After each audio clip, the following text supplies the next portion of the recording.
Suspense.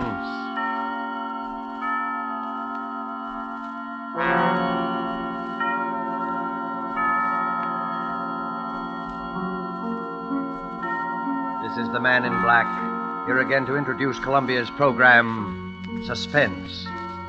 With us in Hollywood tonight as star is Mr. Otto Krueger, whose career on the screen and on the stage has afforded him a precisely equal number of appearances as a character on the right and on the wrong side of the law. Whether the man Mr. Krueger portrays tonight is devil or saint, we shall leave for you to judge when the play is over. It is called After Dinner Story. The author is Cornell Woolrich, the radio adapter Robert L. Richards. And so, with the performance of Otto Krueger as Mr. Hardecker, who told this extraordinary after-dinner story, we again hope to keep you in suspense.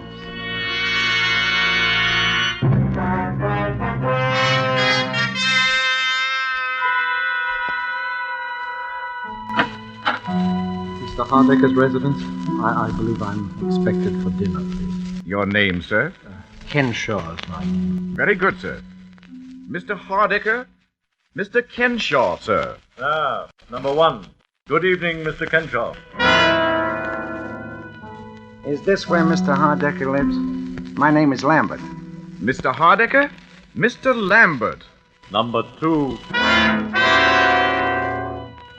My name is Prendergast. I think Mr. Hardecker?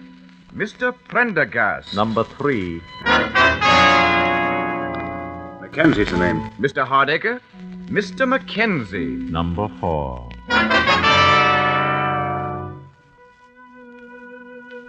One, two, three, four. So you're all here, gentlemen? Yes.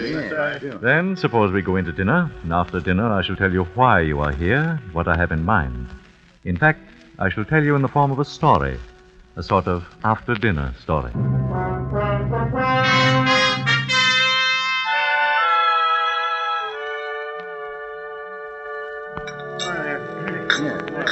All right.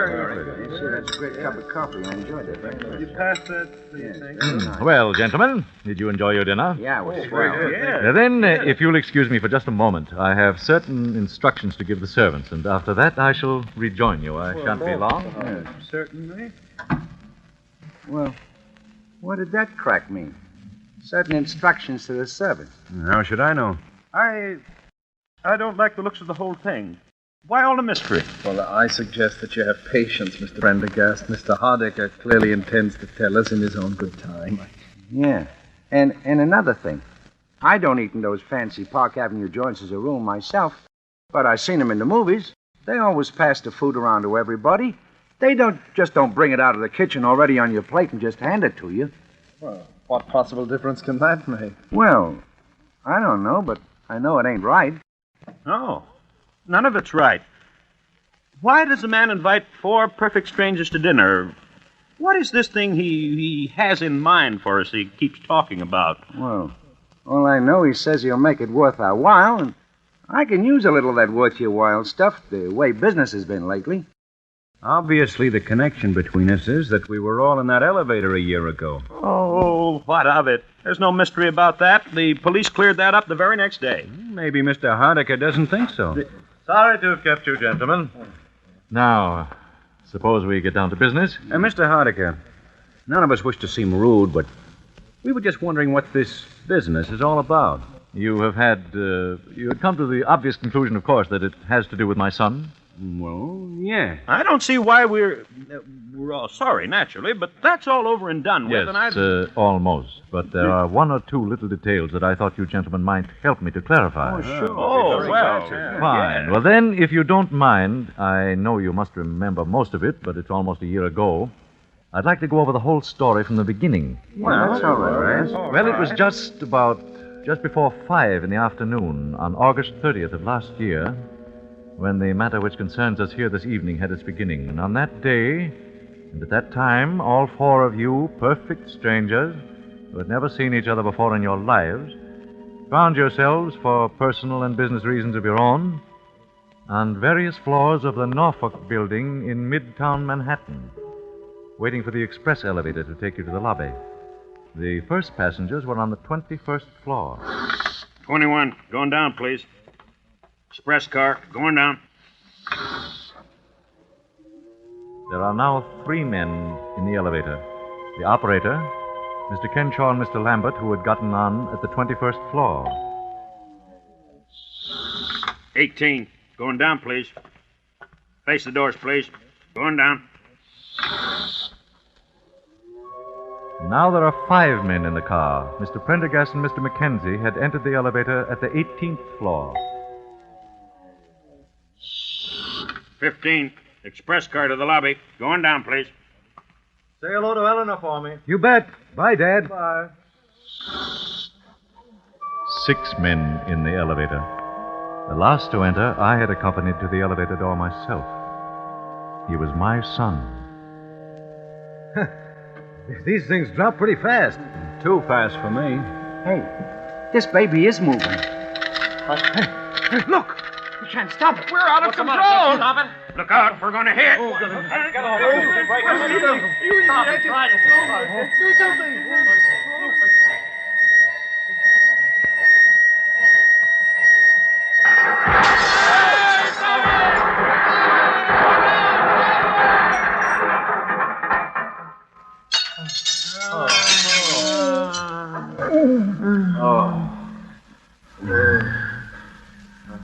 Hey, anybody got a match?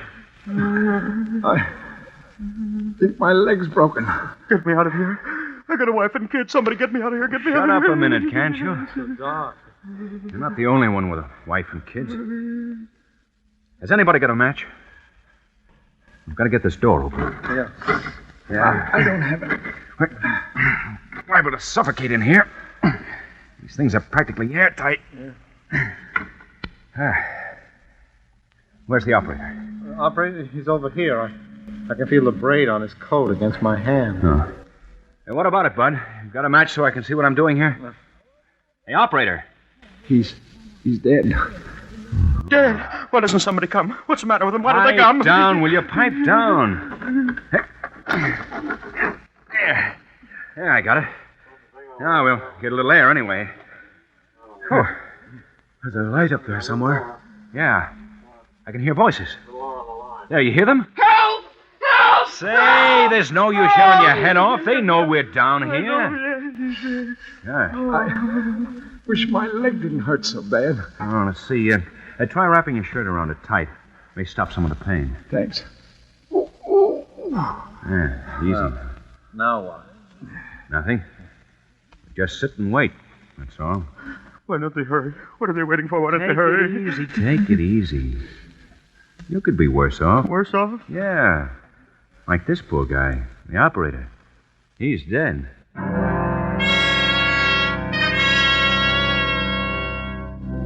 And so you waited. 6 men, 5 living, 1 dead. I know how it must have been for all of you, the minutes dragging by, there in the darkness, with nothing to do but wait. How's your leg? It's better. How long do you suppose we've been down here? Well, it's hard to tell. Maybe they think we're all dead. Maybe they're just taking their time. Don't worry. They heard you hollering all right. Gee, the poor guy. I wonder if he had any kids. The operator? Yeah. I often wondered sometimes what would happen if one of these things ever slipped. Well, now you know. I'll never ride in one again. So he's going to walk up 68 stories to the Rainbow Room. I don't go to the Rainbow Room. Oh, I'm certainly glad my father didn't get on this car with me. He was going to, but he changed his mind. Wish I'd changed my mind. You know, if I hadn't gone back to make a phone call, I'd have been on another car. What's the use of wishing? Okay. It's happened, and here we are. Listen, there they are. They're going to get us out. Yeah. Hello! Hello up there! Yeah, we're coming to you. Take it easy. Hurry, can't you? Hurry! Hurry! We'll hurry. Anybody headed? Yeah, one guy's dead. We'll be through to you in a minute. Okay, Riley, let her down now.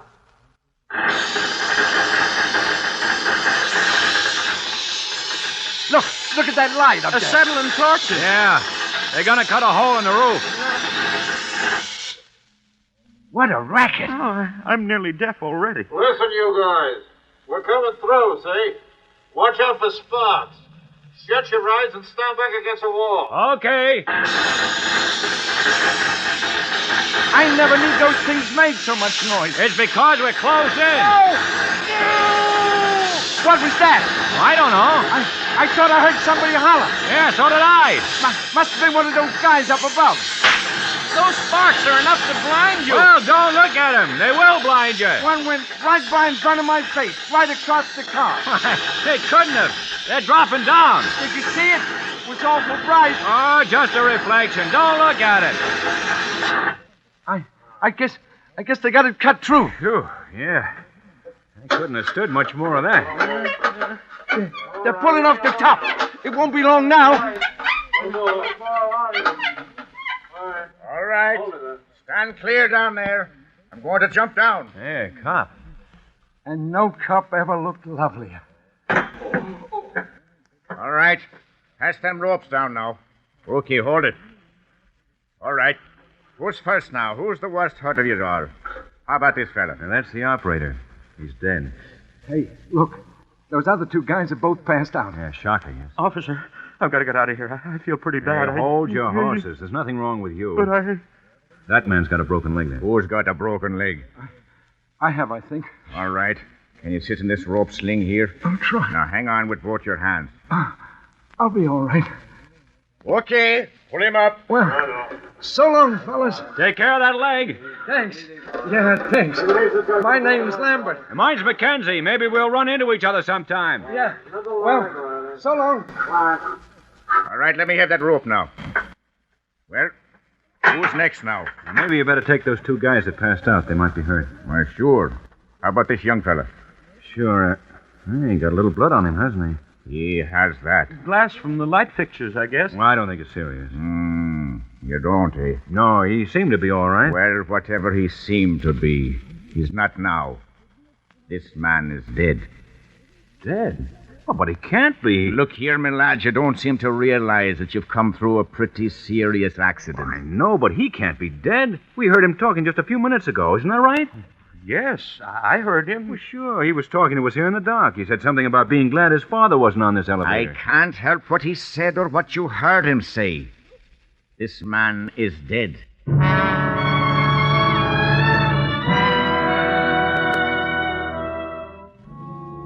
My son, who had survived the original accident without apparent injury, was dead. You gentlemen were more fortunate. You lived. 5 days later, you four met again. It was at police headquarters. About 2:30 on a Friday afternoon. The last to arrive was Mr. Lambert. In here, Mr. Lambert. Thanks. Hello there. Hi, fella. Hey, how's the leg? Pretty good. Mr. Lambert, That's right. I'm Chief Inspector McMahon. How'd do? You'll just take a seat there. Yes, sir. Well, we all here now? Mr. Kenshaw, Mr. Prendergast, Mr. Yes? McKenzie, That's Mr. me. Lambert. Yes, sir. Well, now, as I told each of you over the phone, I won't keep you very long. I just wanted to ask a few routine questions about that business of the elevator the other day. Well, what's the matter? Something phony about it? Not for our money. It's an open and shut case. Suicide. Suicide? Yeah. You mean the operator wanted to bump himself off so he could... No, not the operator. He died of a fractured skull. It's young Hardiker we're interested in. His father's been raising a row, so we said we'd investigate, but... I still don't get it. Wesley Hardiker was killed by a .32 caliber bullet through the heart. What? You couldn't have. You mean he killed himself right in that car with all of us? What else? He wasn't shot when he walked in, and he was dead when we brought him out. Unless one of you killed him. Whoa. no. Well, now. Any of you know him? No. Well, then there you are. Even the father had to admit that as far as he knew, his son had never seen any of you before in his life. But it don't make sense. What don't make sense? Well, I mean, a guy shooting himself in an elevator with four other people that nobody didn't even know it. Did any of you hear the shot? Well, not before they started the blowtorches. I could swear to that. Couldn't have heard one anyway. Yeah, you see. Hey, wait a minute. Did you hear something? No. But Mackenzie, remember I said when I was laying on the floor of the elevator that I thought I saw a spark from one of those blowtorches that went across the car instead of falling down? That's right. Anybody else see it? The blowtorches were absolutely blinding. You couldn't see a... How about you, Mr. Kenshaw? I'm afraid that I fainted or something silly like that. I'm not a very strong person. Well, it was probably the gunshot, all right. Nothing very mysterious about it. The gun belonged to young Hardiker, licensed in his name, and had only his own fingerprints on it. Well, maybe I shouldn't ask, but why did he do it? The official verdict is suicide while of unsound mind. He seemed all right. He talked to us perfectly sensibly just before it happened. Just goes to show. You never can tell, can you? Oh, he'd always been nervous and highly strung. We got that out of his father. The strain of being down in that black pit was just too much for him, that's all. Oh, what a terrible thing. To break down just as we were about to be rescued. Yeah, it's too bad. Boys seem to have everything to live for, too. But we find that sort of thing all the time. The noise, I suppose. I've read of cases of nervous breakdown caused by noise. Yeah, that's it. Well, I guess I don't need to keep you gentlemen any longer. Well, I'm certainly glad there were no complications. Oh, don't worry. If one of you'd had anything to do with it, you'd be back in the cell right now.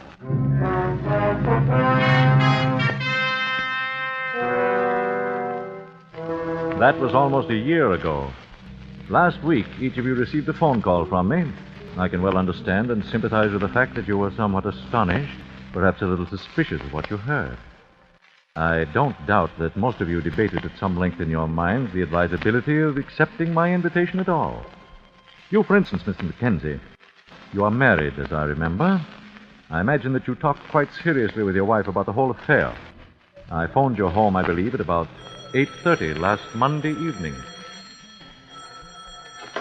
Yes? This is Mr. Mackenzie speaking.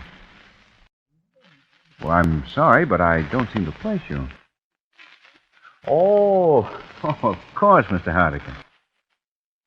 Well, frankly, I don't see the point. You don't know me, and I don't know you. Yeah? Yeah, I see. Well, all right, Mr. Hardiker. I'll be there. That's a funny name. Who was it, dear? His name is Hardiker. The father of that boy who killed himself in the elevator last year. Oh? Well, what does he want? He wants me to come to dinner with him on Saturday at his home. Why, how lovely. He's a very important man, isn't he? Did he ask both of us? No. As a matter of fact, he's asking the 4 men who were in that elevator with his son when he died. What a strange idea. Seems sort of gruesome to me. Yeah, that's what I thought. Didn't he say anything? Oh, he said quite a lot. Well, what did he say? I was just thinking. Oh, now, please, Stephen, don't sit there and be so tantalizing. What did he say? Well, he said something about his son's estate. Seems his son had quite a lot of money in his own right. The old man said he didn't need it, and there weren't any other relations, and... Well, he sort of hinted that he thought it might be a good idea to split it up between the 4 men who were with his son in his last moments of life, as he put it. Why, Stephen, how wonderful. Why, aren't you excited? How much is it? Do you suppose it's a lot of money? I don't know. Why, it might be several $1,000s. It might be several $100,000. Oh, Stephen, what's the matter with you? Well, just such a crazy thing to do, that's all. I don't see that makes any difference. If a man wants to do a nice, kind, generous thing... Look, honey, if it was generosity, he'd give it to charity. If it was a sort of memorial to his son, he'd set up a scholarship or build a hospital or something. Well... The old man was pretty broken up about it when it happened. I remember reading something about his being in a sanitarium for a while afterwards. And he never did believe the verdict of suicide. The police as much as told us that at the time. How do I know he doesn't think one of us killed the boy? Oh, that's absurd. All right. But anybody who's crazy enough to divide up a wad of dough between 4 perfect strangers is crazy enough to think a perfect stranger killed his son. Oh, why, that... Maybe he thinks we all did it. Maybe he's wacky and has some crazy idea about revenge and is going to use the dough as bait to get us all together. I hadn't thought of it like that. Perhaps you ought not to go. I already said I would. Why, anyway, maybe it's on the level. Stephen, do you still have that gun you used to have when you worked at the bank? Yeah, I have it there. I think you ought to take it with you Saturday night. Honey, I think you've got something there. I think that's a very good idea.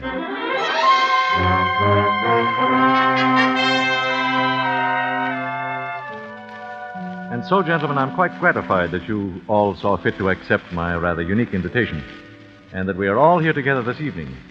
By the way, Mr. Mackenzie, I'm afraid I must ask you to give me that gun that you brought along. So that's it. And, Mr. Mackenzie, you will notice that one of my servants who is standing in the door directly behind you has got you covered, is the phrase, I believe. Oh. Okay. Thank you. How did you know? Why, the butler sort of patted all your pockets when you removed your coats, but aside from that, I've spent most of my waking hours during the past year looking into the backgrounds of all you gentlemen. So I was right about this setup after all. Now, look here, Mr. Hardecker. I came here tonight in perfectly good faith. I even canceled a very important business appointment. With Mr. Joseph Donahue of Celluloid Products. Yeah. All right, let's cut out the mystery. What's this all about? Yes, what's the idea? Now, wait a minute. One moment, gentlemen, one moment. But I didn't ask you up here under false pretenses.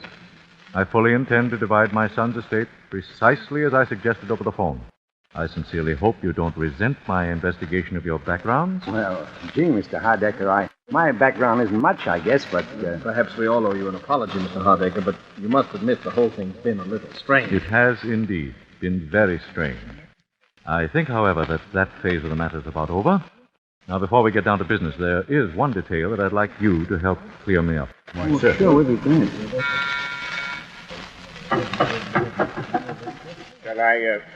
Shall I bring it in now, sir? If you please. Is it well mixed? Yes, sir. In the center of the table. Thank you, Johnson. Now, please see that we are not disturbed on any account whatsoever. Yes, sir. Say, that looks good. What is it? Oh, it's got quite a number of things in it. White of egg, mustard, milk. It sounds like an antidote for poison. It is an antidote for poison. A what? Gentlemen, there is a murderer in this room. One of you killed my son and hasn't paid for it yet. Oh, don't be a fool. The coroner's verdict was suicide. This is not a discussion, Mr. Mackenzie. This is an execution. I'm getting out of here. There is a man with a gun outside each door. You'll find them very unreceptive to that idea, Mr. Prendergast. Sit down. He's got us. Well, The only thing we can do is try to talk a little sense. I'm not open to arguments, Mr. Mackenzie. One of you killed my son. I know who that man is. It's taken me a year to find out, but I now know. The food that man ate tonight was poison. Yeah, no, but In 10 minutes, he'll drop dead. You can't take the law into your own hands that way. Unfortunately, the law demands a very specific type of evidence. The police, whom I consulted repeatedly, do not believe it possible to get a conviction on the evidence I have. And therefore, the conviction must come tonight. Wait, you wouldn't dare. You couldn't kill a man in cold blood that way. There is an alternative, Mr. Prendergast. It is there in the center of the table. The antidote. Oh.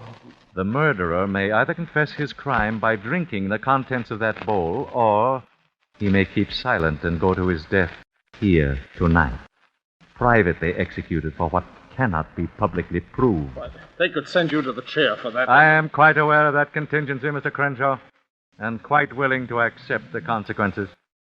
But the murderer will have gone to his death before me. But how do we know you poisoned the right? The murderer knows, Mr. Prendergast. The rest need have no fear. Hey, I think the guy's crazy.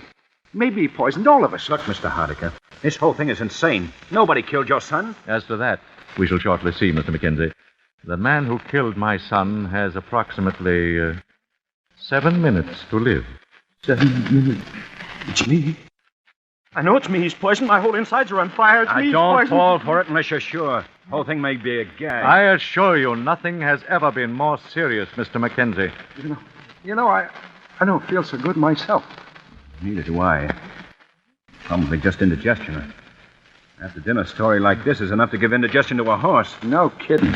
Hey, supposing this guy's a maniac. Suppose he just made it all up in his own head and poisoned all of us. Listen, Mr. Hardigan. Let me just tell you this. If I come out of this alive, I'm going to beat your brains out of it. It's the last thing I do. I can't stand it. Mr. Hardiker, I didn't do it. I swear I didn't. I didn't do it. Shut up. 5 more minutes. Hey, I feel awful. Maybe we all ought to take some of that stuff, just in case. Yeah, that's it. We'll all take it. Yeah? Who'll take it first? Unfortunately, gentlemen, there's only enough antidote for one. Even if you're right, Hardiker, this is no way to do... This is my way. You're crazy, I tell you, crazy! Perhaps. Have you a son? Kenshaw!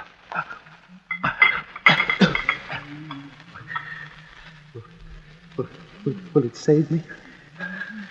Well, gentlemen, now you know. All right. All right, what do I care? I killed him. And I do it again. I hated him all my life. In school, in college, he never even knew that I existed. He was too good for someone like me. And he had everything. Money, everything. Then he married the girl that I loved. She didn't know how I felt. I never told her. And then she died. Pneumonia, they said. She wouldn't have died if she hadn't married him. So I killed him. I saw him get into the elevator. And then it failed. It fell. It was as though God had delivered it into my hand. It came to me there in the dark. I choked him. I choked him, and then he got out his gun, and I put my hand over his, and I turned it against him and fired. But I'm glad. I'm glad.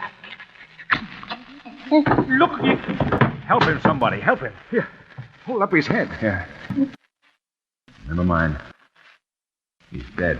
It didn't work in time. You killed him, Hardiker. No, I didn't. I tell you, he's dead. Yes, I know. But what he drank was not the antidote. It was the poison. The poison? You see, I didn't exactly know which of you killed my son. I only knew that one of you must have. And so Robert Kenshaw convicted himself in front of all of you and was his own executioner. But then, he was never poisoned at all until... Until he drank the contents of that bowl. Gee. I shall divide the estate, gentlemen, as I promised. Meanwhile, you may call the police if you like. Let the law and divine providence decide whether this man died by my hand or by the guilt that lay upon his own soul.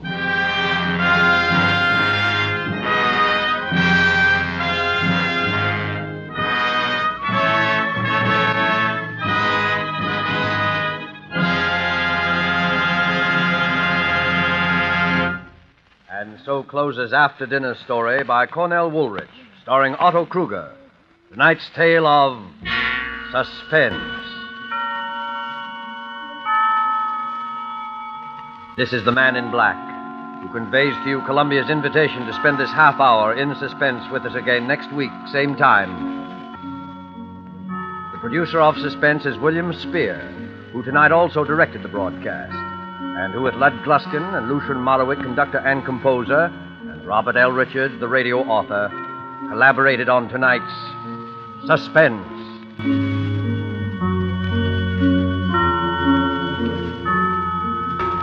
This is the Columbia Broadcasting System.